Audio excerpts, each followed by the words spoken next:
Paz Estéreo, emisora comunitaria, presenta La Paz, un territorio de paz.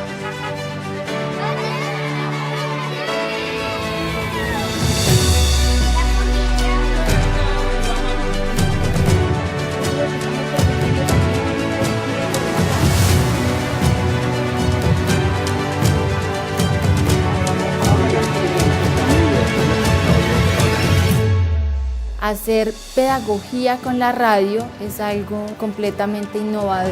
Bienvenido a una edición más del proyecto La Paz, un territorio de los sobrevivientes. La emisora se ha convertido en un espacio maravilloso de reencuentro con la comunidad.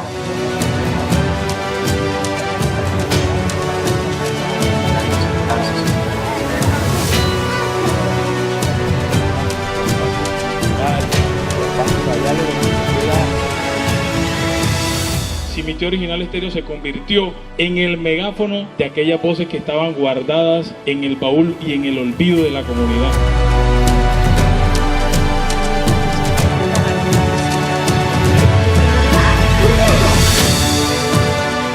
Yo ese programa de la emisora lo escucho en mi casa y me da mucha motivación porque es una manera de aprender, de escuchar los testimonios de otras personas.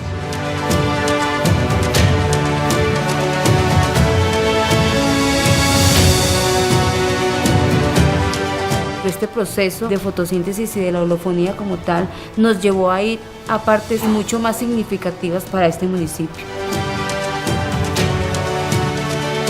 Llevar el micrófono hasta el radioescucha para que él exprese lo que necesita. Eso es hacer cosas nuevas y buscar nuevos caminos y nuevas formas para afianzar la paz.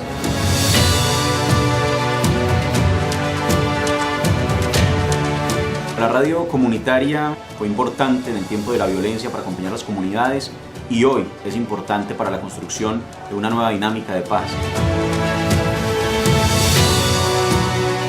A través de nuestras emisoras comunitarias, de todos estos reportajes y estas cosas que pueden hacer posible el sueño de la paz.